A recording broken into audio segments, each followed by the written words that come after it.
And welcome, Hoosier fans, to another victorious episode of Doing the Work, the first show on the Back Home Network covering IU women's basketball. This is our 138th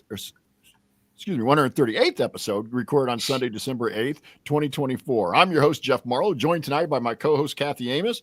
Today, we're discussing your Indiana Hoosiers' victory over Penn State, 75-60 on the road to open up Big Ten play. That brings their record to 7-3 and 1-0 in the Big Ten. But as usual, we'll start this episode with, as we do every episode, with our banner moment.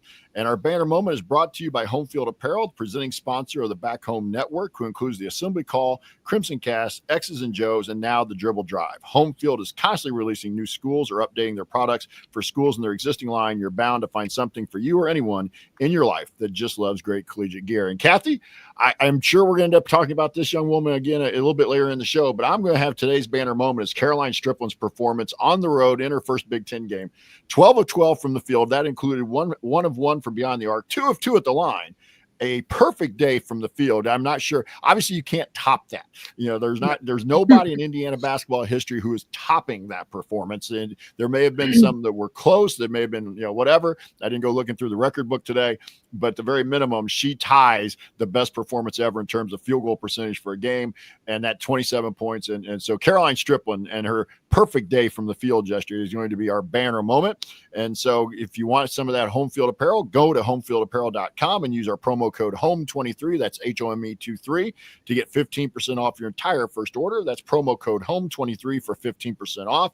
Once again, the website is homefieldapparel.com. Wear one for the team.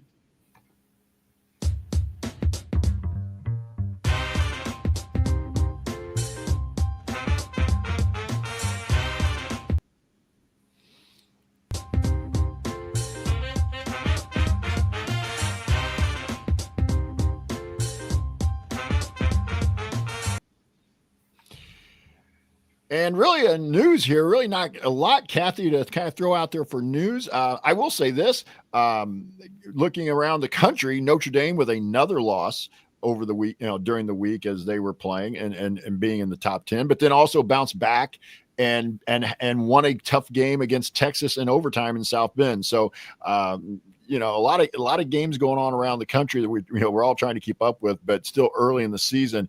But anything for you on the news side? No, not really. I know earlier today, or actually right now, South Carolina was just handling, I think, is it TCU?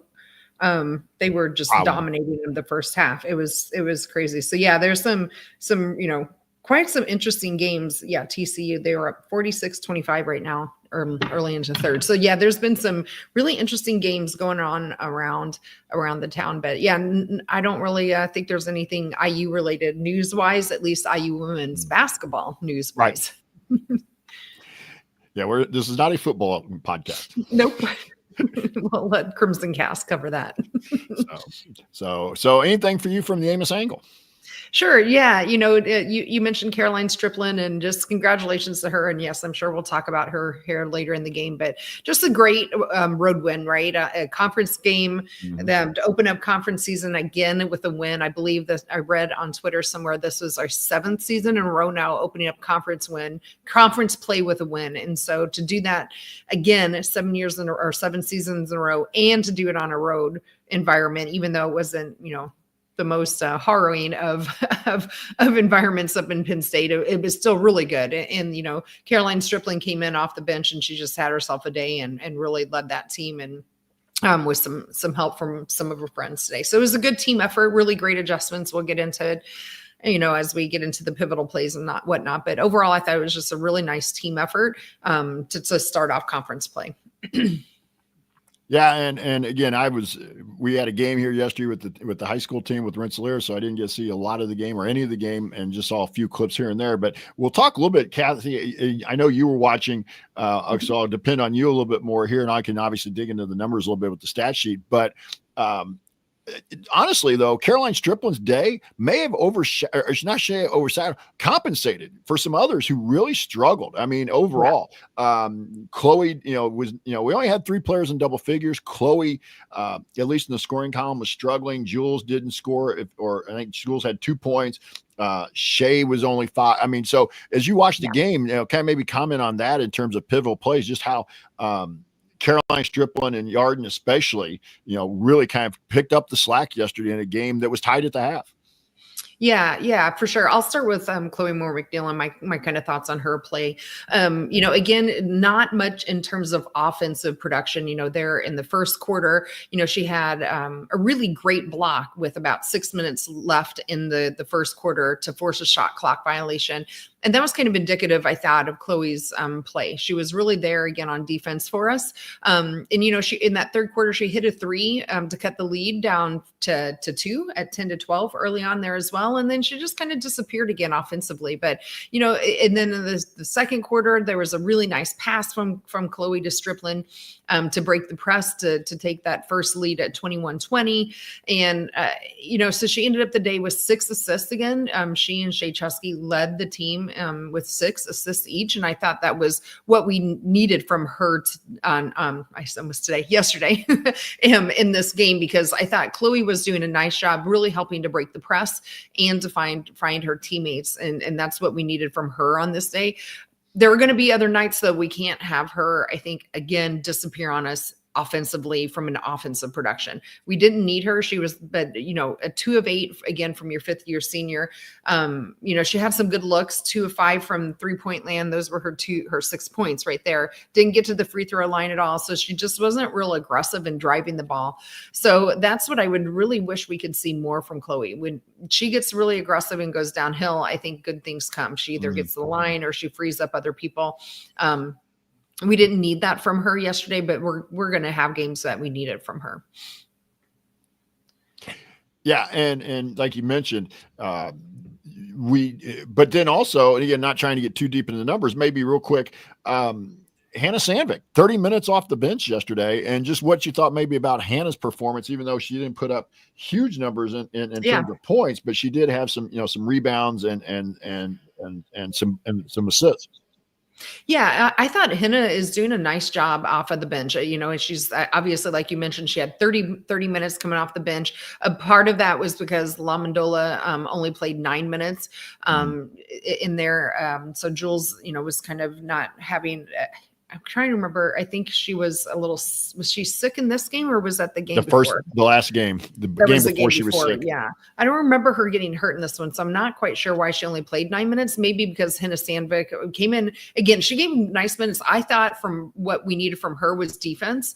And that's what is really seeming to grow for her you mentioned her rebound. So I wrote down one of the pivotal plays was, in the fourth quarter, she got a really great offensive rebound that she ended up passing out to Garzone. And we'll talk about Yarden, I'm sure, here later in the episode quite a bit as well. Yarden hit a 3, and that made it 55-45 to for the first time for us to go up by double digits. So, and then, right after that in the fourth quarter, Yarden came back with the steal and hit another 3, and we went up 63-49. So that was kind of the nail there. And I thought Hannah's play there without offensive rebound really kind of sparked it.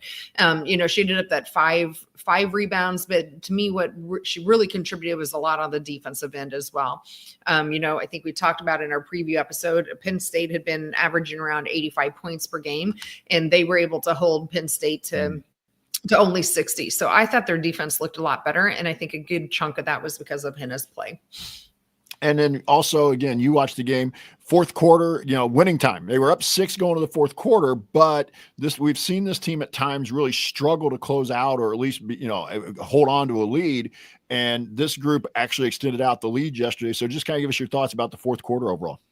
Yeah, I think it was another example of fourth quarter Garzone that we had, fourth quarter Yarden. We talked a lot about her first 2 years, and she showed up again for us. I thought overall Yarden had actually a pretty good game, but in that fourth quarter, I wrote down 3 pivotal plays, and all of them were Yarden hitting a 3. So she opened up the quarter with a 3-pointer. I mentioned the offensive rebound out to Garzone, and then Yarden stilling shortly after that and hit another 3. So 3 of my pivotal plays that I wrote down in that fourth quarter were all 3s from Yarden. She ended up with 22 points in the day, but as a team, they scored 26 points in that fourth quarter and really opened it up. And so I thought that fourth quarter in particular was probably some of the best basketball we've seen them play. what we need to see from the team, I think now going forward, is how can they take that fourth quarter play and try to figure out how to get that way at the beginning of the game, and not, end up down, or tied. I think we were tied at halftime, right? So, Right. That's what I'd like to see. Penn State is, not a team that they were able to play, a little slower, I guess if you will, in that first half and get away with it. But I think that when we get into the big play here in January, it's going to haunt them if they can't get off to better starts. And we've seen that a few times from them this year. And it kind of crept up here, but that fourth quarter in particular just really kind of sealed the deal for them. So really good play all around from the team. Anything else about any other pivotal plays you want to talk about, or we can move on to notable numbers? No, not in particular. I think, we can definitely move on to numbers here. I think we'll talk a lot about Striplin. We haven't talked much about her. She was definitely in a lot of the pivotal plays that I mentioned, going hard to the basket. She had a 3-pointer. Again, Chloe breaking the press to get it to her. Just a couple of things that, we really saw from her. She was, 10 of 10 at one point, and obviously she ended up 12 of 12 on the day. But yeah, she had a lot of the pivotal plays, obviously, I think, in this game. But yeah, let's talk numbers. Yeah, and I'm going to jump to one we were talking a little bit about before we went on the air, and that was thanks to Caroline Striplin's 27, 30-4 in bench points. 30-4. And this is a team that program, since we've really started doing the show, that we've kind of lamented time after time after time how often we get outscored by the bench. And just because generally we don't go all that deep into the bench and we haven't really had a lot of scoring options. But in this case, Caroline Striplin really provided a huge boost. Now, you're not going to get 27 every game, but again, I can handle Caroline Striplin coming off the bench. And you looked at, so Caroline had 27 and Lily still had 10. So, yeah. You got 37 essentially out of the 5 spot yesterday. And again, I'll take, obviously we'd love to have the 27, but I'd take 10 to 12 out of Caroline every game. Right. Absolutely.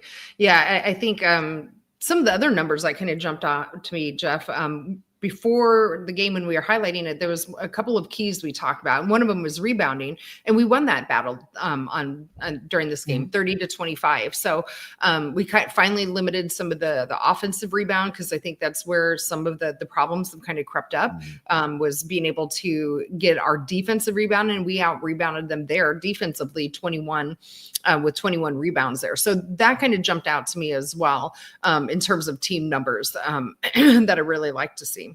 Well, and then you go with that second chance points. IU was 14-4 advantage in second chance points. Yeah, absolutely. So the only other thing I'll point out here is, and again, you got to watch the game a little bit more, got off to kind of a cold start, Kathy, but overall shot 50%, 52% for the game, 44% from beyond the arc. And they shot 88% at the free throw line. Now, the one thing still jumping out to me here is only 8 free throws. Somehow this team has got to find a way to get to the line a little bit more. But overall shooting, you're going to take those numbers any day of the week. Yeah, absolutely. Those stuck out to me too, Jeff. They were shooting 43% in the first half and ended up shooting 52%. Of course, when you have somebody shoot perfect from the field, that's going to definitely help your numbers for sure. And I think it's important to point out with Caroline Striplin too, those 12 of 12, and you already mentioned one was already a 3-pointer. They were not all shots right under the basket. There were a lot of them that were mid-range jumpers. So they weren't exactly just easy shots that she was getting either. So right under the basket. So I wanted to point that out about her. Another number that stuck out to me, and it's when kind of a bugaboo, the first, third or quarter of the season that we've gotten into, is turnovers. And the team limited themselves to 12 turnovers. 8 of them came in the first half. And I think we saw that in the last game too, where they had a little more turnovers in the first half than we would like, but then they really made some nice adjustments at halftime and only had 4 in that second half. And so if they can, keep to that 12 turnover, which only allowed 14 points off of turnovers for Penn State, I think we'll take that any game. So I was really pleased to see them clean up some of their turnover proneness. Is that a word? Propensity towards turnovers that we've seen in there. Yeah. And with that, and you look at also from the standpoint, I was looking at the numbers here a little bit in terms of kind of for Penn State. I think we talked about Gracie Merkel coming in as their leading scorer and held her held to 16. And what that means is, right, when I say that as a coach, you didn't let her beat you. You didn't let Gracie Merkel go off and get 25 or 30. Yeah, that was, is something they tried to do in coming out. I thought in the second half was to really key in and get the ball down to Merkel. Penn State did, and I thought that Indiana did a really nice job defensively on her, not letting her get easy looks. And she ended up only playing 24 minutes. I can't remember what she averages in terms of minutes, but she averages almost 21 points a game. So we kept her under her average, and I think it kind of made Penn State look to others, and they found Odin to do it, but that was really about it for them. And I think that's a big part of why we held them to only 60 points. Yeah, and I'll go here and kind of get into a negative. You're talking about turnovers as a team. Shea continues to have issues. Mm-hmm. Shea had 5 turnovers yesterday. And again, she's kind of become, I won't say the point guard, but you can tell they're sharing the responsibility a little bit. But Shea's got to find a way to cut that number down, even if it's just 3.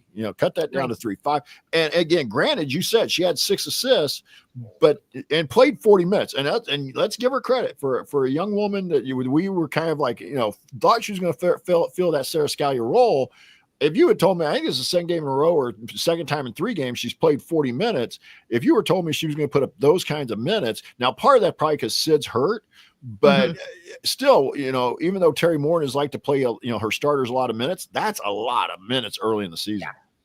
Yeah, it is. And, the interesting thing with Shea was obviously, she came from Penn State, transferred to us from there. I was expecting a little bit better shooting night from her. She ended up with only 5 points, and that was on 1 of 5 shooting. And her one shot that she made was a 3-pointer, but she was still 1 of 3. But yeah, I like the assist number from Shea. But I agree. I think she's got to figure out a way how to be a little, a little cleaner with the ball and not continue to have those, leading the team in turnovers. I think this is at least the 3rd game that she's led the team in turnovers. So I think that's something I'd like to see clean up from her as well. And then also I'll kind of lead you into this one, Kathy, again, because you got to watch the game much more than I did. Compared to the last few games, Lexi Bargesser only 11 minutes. Yep. 10 minutes, and she was 0 of 3 from the field. She did have 2 assists, but she ended up with no rebounds. This was not probably one of Lexi's best games. She showed a lot of hustle. I saw her diving on the floor, which is very typical, I think, of Lexi in particular after a loose ball and whatnot. But yeah, the 10 minutes, she came in and worked hard in there, but just again, not an offensive threat like we were hoping she might develop a shot like we'd heard about. Mm-hmm. She didn't make it to the free throw line this time at all. So offensively, she just really wasn't a whole lot there for us. And so I think that this wasn't a game for her for some reason. And so that's why we saw the 10 minutes for her kind of limited. I didn't see anything, at least that I heard of, that indicated she was, her injury was bothering her from earlier this year. Maybe that was part of it, but it just didn't seem like the game was coming to her yesterday. Anything else in the numbers? I don't think so. I think we hit on pretty much all of them. Yeah. So since I'm hosting here tonight, Kathy, I'll let you go first on the Game Ball Awards here, or Game Ball Award. And again, for those of you who are watching on YouTube, you can check out the ticker scroll at the bottom here. And again, my eyesight is not the best in the world anymore with my computer, but right now Yarden leads with 3, and then Sydney, Lily, and Shea each have 2. You got it. Yes. Well, I think this one is probably the easiest game ball maybe we've given out in a long time. Definitely this year. This definitely goes to Caroline Striplin. 12 of 12 again, like you mentioned. 1 of 1 from 3-point land. Made 2 of her free throws. She had 4 rebounds as well to go on into it. She had 2 turnovers, which was perfectly fine, and then only 2 fouls. So that was her total line for the day. And just overall, that it was just really exciting to see that for her. And I'd be interested to see if she can kind of parlay this into continuing onto this trend. I just think it was some really good matchups for her too. She really did a nice job defensively, like I had mentioned on Merkel, as well as the person that was coming in. I can't remember which one of the players came in for Merkel when she was out. But I thought overall Caroline actually did a really nice job on not just the offensive end, which is what jumps out to us, right? But I thought she played really well defensively, which was, like I said, I think a big part of why we held Merkel to under her season average. Yeah, and one thing I'll go back real quick, a number I meant to mention, but we had 21 assists on 29 baskets. That's got to be the best, for terms of assist to field goal percentage this year, got to be one of our best. And also you throw in there, I'm ditto, as Patrick Swayze used to say here, ditto on Caroline Strickland, but she also threw in 2 steals and a block. So she was very, very much engaged in the game. So congratulations to Caroline for getting her first Game Ball Award of the year. And Kathy, again, I'll throw it over to you to go first on the Grace Berger Hardest Worker. And again, for those of you who are watching our live YouTube feed, you can see the scroll. Here now we have Chloe Moore McNeil and Lily Meister with 2 each, and then Striplin, Garzone, Chesky, and Lamandolo with 1 each. So again, Kathy, you're first tonight since I'm hosting. Yep, absolutely. So for me, this was actually pretty easy. I wrote it down, I think, fairly about halfway through the fourth quarter. And for me, Yarden Garzone is getting my hardest worker award. Yarden, again, she ended up 22 points on 8 of 14 shooting, 6 of 10 from 3-point land. So whatever was kind of ailing her in the previous game seemed to have gotten shaken off for her. She also had 4 rebounds, 5 assists, only 2 fouls, which I think is really important to point out for Yarden. She also had a block and 3 steals. And, again, kind of similar to Caroline, she wasn't just doing it on the offensive end. She did it on the defensive end too, which, her 3 steals and a block, I think to me kind of indicates, and she was really hustling. I thought she went after a lot of loose balls that I saw as well. Overall, I just thought her energy looked really good in this game as well from the tip for me. I thought that she just had an overall, a really nice game. And I think that's what we've been wanting. We just want to see an aggressive, hustling Yarden. There are times that we just kind of feel like, I don't want to make it sound like go through the motions, but she just gets stagnant. Where Yes. She kind of gets stagnant. And she played 36 minutes yesterday to put up some of those numbers. So I'm going to go with you. For me, I had those 2 were probably the easiest we've had all year in terms of a game, because I had Striplin pegged for the game ball, and I had Yarden pegged for the hardest worker, and that's going to give Yarden her second hardest worker of the Grace Berger Hardest Worker Award of the year. So, Kathy, I'll throw it over to you. You've been kind of charting this well, the numbers watch in terms of how Chloe Moore McNeil's doing, getting close to 1,000 points career and on the assist chart, and also Yarden as she climbs toward 1,000 and 3-point field goals made. That's right. Yeah. So we'll start with Chloe. So yes, as Jeff mentioned, Chloe is on her well on her way to cracking that 1,000 points club. And after her 6 points yesterday, she is now up to 919. So she needs 81 more to go.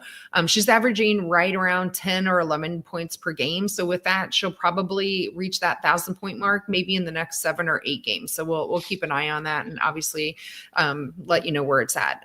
In terms of then her other number that we've been watching is the assist number. She started out 10th in program history with career assists at 354. She had 6 more yesterday or the game. She's up to 386. So she is moving up pretty well now. She is all in 7th place by herself. She needs 14 more to tie for 6th place. Excuse me.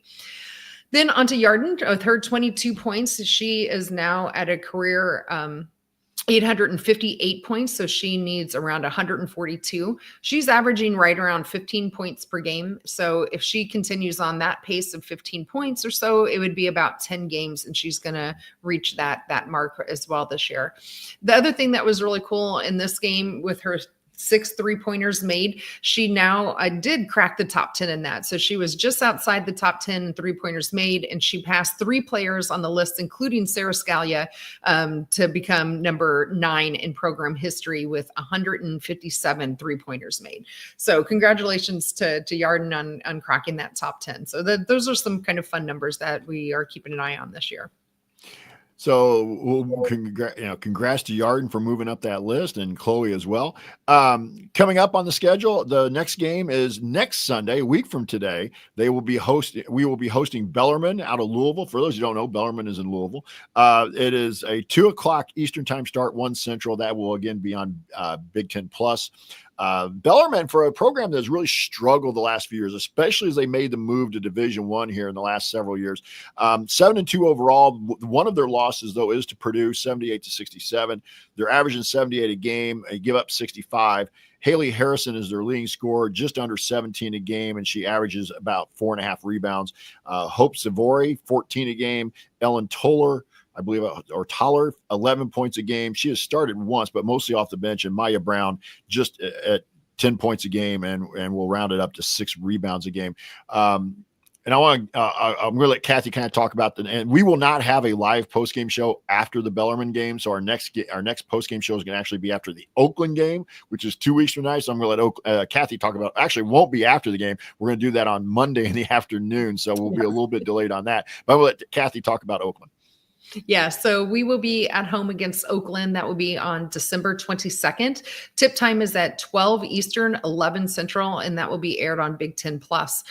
So both our games coming up will be on Big Ten Plus and fairly early-ish tips. So Oakland's really struggling this year. I didn't dig a whole lot into them after I started looking at some of their kind of results and some of their numbers. Right now, they're 3-6 overall. They have already played 2 Big Ten opponents. They played Michigan State, who they lost to 42-107, and Michigan 42-88. They lost to both of those teams. They are only averaging 58 points per game, and they're giving up an average of 75 points per game. With that, they only have 2 players that are averaging in double digits. That's Maddie Skorupski. She is averaging 16 points per game and a team high of 3.7 rebounds. And then Macy Smith is averaging 10 points per game for them. So a really struggling team with Oakland, I think. So I would expect that one might be a game, hopefully, that we can see a lot of our bench players come in and maybe not have to play Shade Chesky 30 or 40 minutes rather.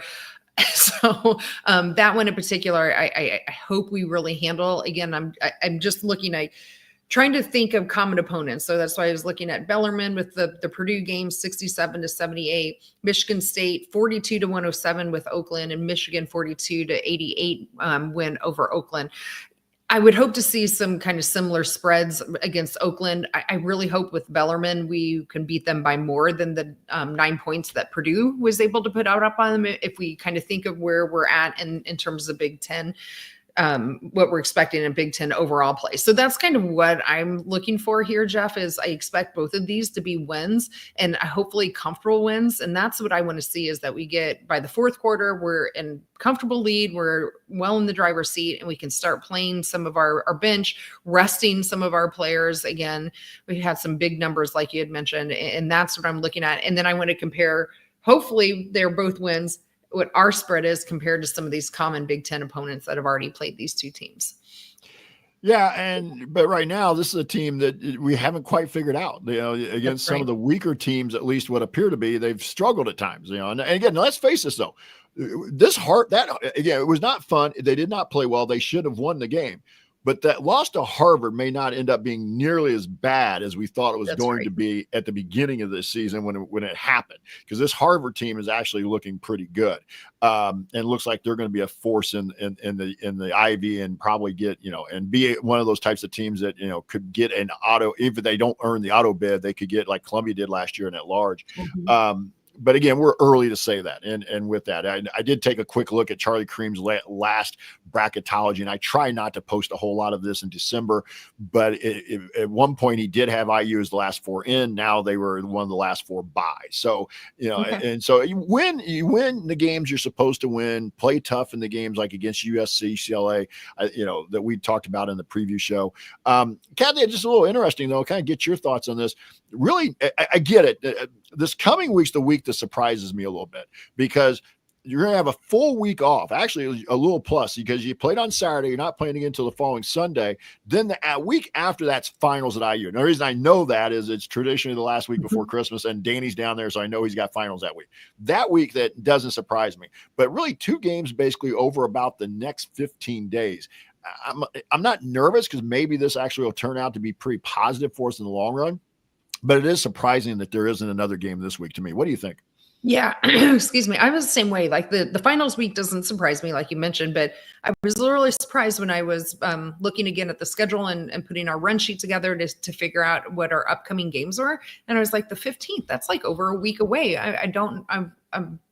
I think it's good, right, where we're at with the team, because we still have a lot of banged up people with Sydney out. That gives her some extra time, and, whatever might have been happening with Jules the other day, and Alexi as well. I don't think she's still 100%. I'm guessing, some of those injuries are really tough to get rid of. And then, of course, Lene, which I'm not even sure if we'll see Lene at all this year at this point. That's an interesting.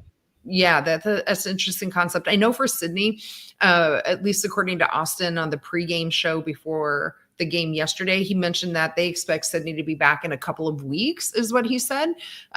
So this at least gives her, some time to heal before the team has to continue to put up some more games. But I thought maybe we might have one other one, but I think it's good for the team to have this time off. But yeah, I'm surprised at it as well, Jeff.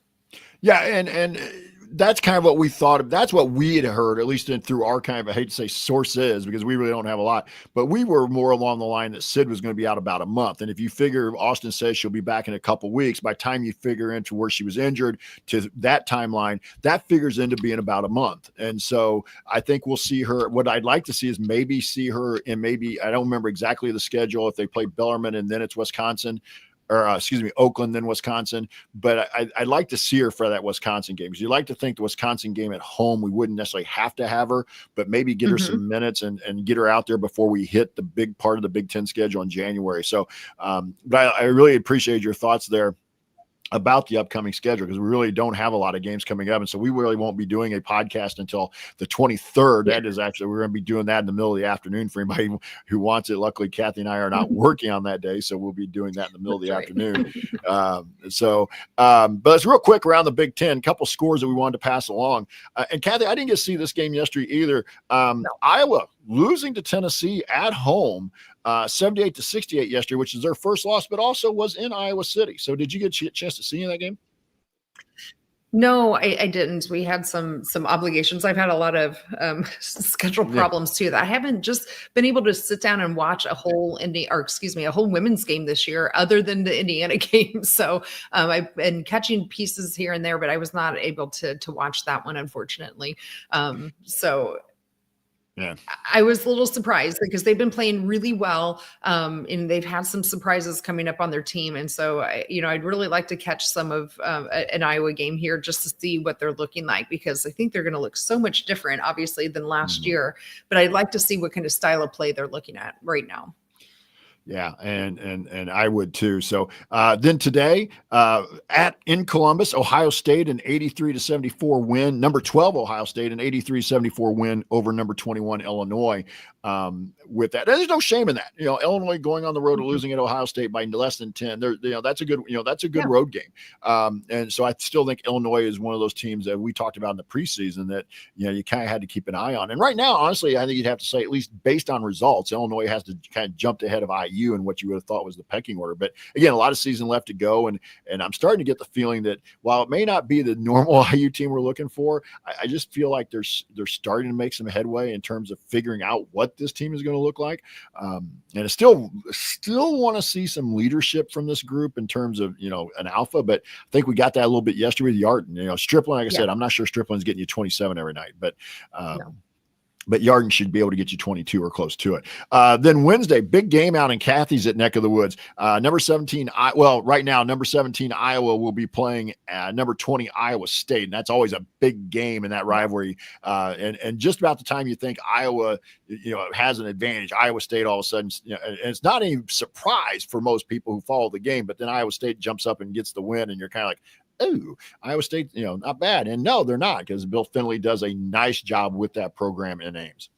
Yeah, Iowa State in particular, they were ranked in the top 10 to start the season, and they had a couple kind of surprising non-ranked losses too. Sounds familiar, right? And that's what's really dropped them into that number 20 range. But they've been playing better. I think they won again today. So I think that's going to be a really interesting matchup. Always, it's a big rivalry game, Iowa State, obviously.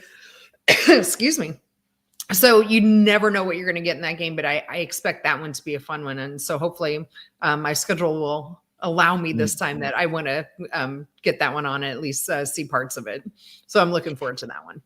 All right. So Kathy, I'll throw it to you for final thoughts first here, and then I'll give mine. Yeah. So again, maybe not the prettiest win or dominant from tip until the final whistle in this one, but they again made some really nice adjustments in the second half, and they got a win in the conference on the road by double digits, and they did what they needed to do, especially in that fourth quarter when they opened it up. And so if they can continue taking care of business like this and continue to make some improvements and learn from it, I think that the season is going to go pretty well for them. It's a matter of getting healthy. I think at this point, there's just so many missing pieces, I think, for them. So how did they put all those together, the pieces they do have, and then fit the ones back in when they are finally fully healthy? So excuse me, that's kind of my lingering question, if you will, is how can we get this team healthy and figure out the pieces put together so they can, make play more of the fourth quarter ball for longer. That's kind of what I'm hoping to see. Yeah, and at this point right now, it sounds like Sid's going to be the only one we're getting back anytime soon. And again, I kind of agree with you. I'm getting really worried that Lene is going to possibly be a season-ending type of injury, and unfortunately for her, because again, people who listen to the podcast know I have high hopes for what Lene Beaumont can bring to this program. With that, and I agree. Right now, you're still trying to put all the pieces, and then hope nobody else gets hurt. You're trying right now. You're already you're already trying to put the pieces of the puzzle together. You're trying to do it without Sid. Lexi's missed some time. We know we just mentioned Lene has missed time and don't think she's coming back anytime soon. And when I say soon, I mean even by middle of January. And then so now you hope that nobody else gets hurt because you're already kind of limited in terms of the rotation. And we've seen Shea Chesky, as you said, play, we talked about today, 40 minutes at, a couple different times this year. But I agree with you. I think the one thing that I take away from this game, and again, I didn't watch the game. I didn't have a chance to watch it today because I had another responsibility today. But what I've seen over the last few games is this team seems to be playing a little bit better in the second half, as you said, Kathy, and whether it's adjustments or whether just finally, they're just kind of finding their rhythm throughout the game and it's showing up in the second half. I don't know which it is, but it is nice to see them, winning some games. And again, anytime you can open Big Ten play 1-0, it's so much better than opening 0-1. Because at least at this point, you're still on top of the league. You're still, with half the teams. I get it. Half the teams are all 1-0. I get that. But you're still, it's still first place. It's better than being 10th. And as you go through it, and you got tough games coming anyway. So I'd like to see them take this next week and maybe, see about some of the things that are fixable in terms of the rebounding, some of the things like, maybe taking care of the turnovers just a tad better. Cause like I said, Shea's the one that worries me with the 5 turnovers she had yesterday. And we've talked a couple different times where Shea's racked up turnovers. We need her to kind of be down at 2 or 3. I know she's handling the ball a lot, but you look at Chloe's handling the ball quite a bit. She only had 1 turnover, so yesterday. So, with that. So, but those are my final thoughts. I like where we're going. It's just, like I've said now, the last couple episodes, I just think this is not going to be your normal team we've gotten used to seeing in terms of the way they play and the way they win. It's now going to feel like at times it's fight, scratch, claw just to dig out wins. But at the end of the day, it's all about winning. It doesn't matter how you win, by 2 or 22, you just got to win. Yep, that's right. All right.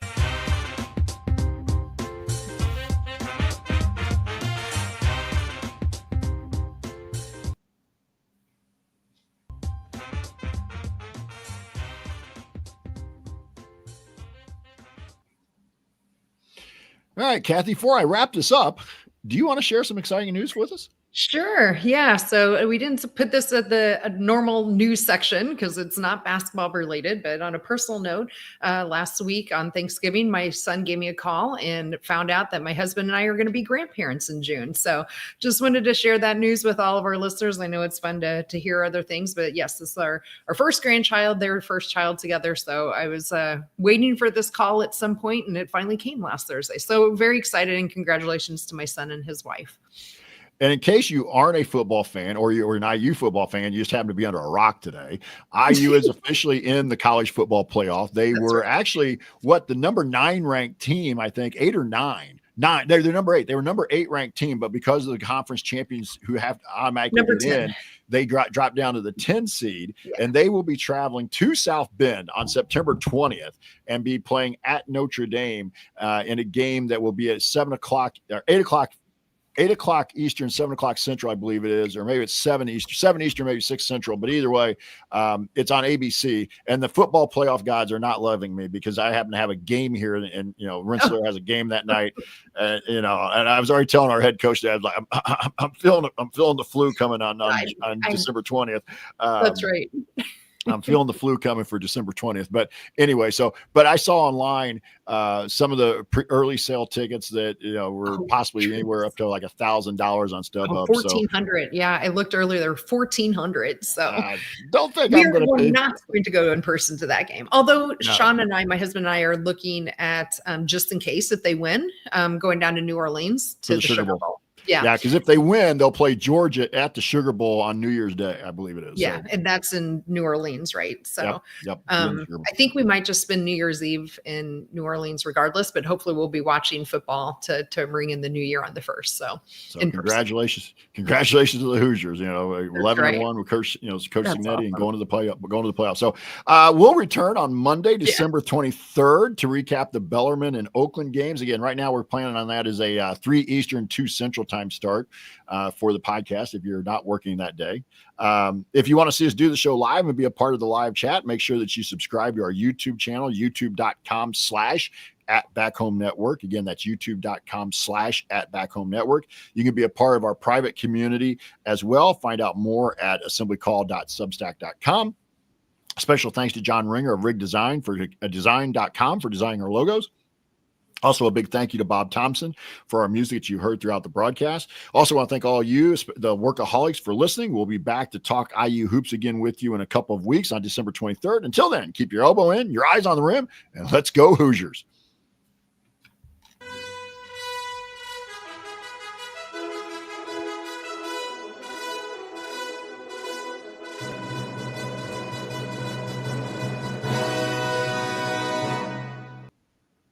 And a big hello to my mom out there. She's going to be watching this later. She's not watching live. She's had more important things to do. She plays cards every Sunday night. So that was way more important, Jeff, than listening to us live. I've been kind of glancing up here at the Chiefs Chargers game a little bit, just to kind of keep an eye on that game. So with that. So hey, Kathy, congratulations. You and Sean. Yeah, it's exciting. So that is exciting. So cool. So all right, hey everybody. All right. Good night, everyone. Yeah, we'll see you. Boy, it'll be about 2 weeks, I think, almost until we see everybody again. So have a safe time period leading up to Christmas, I guess, getting all your shopping or whatever holiday you celebrate and however you do it. So have a good couple weeks, everyone. Take care. See you, everybody.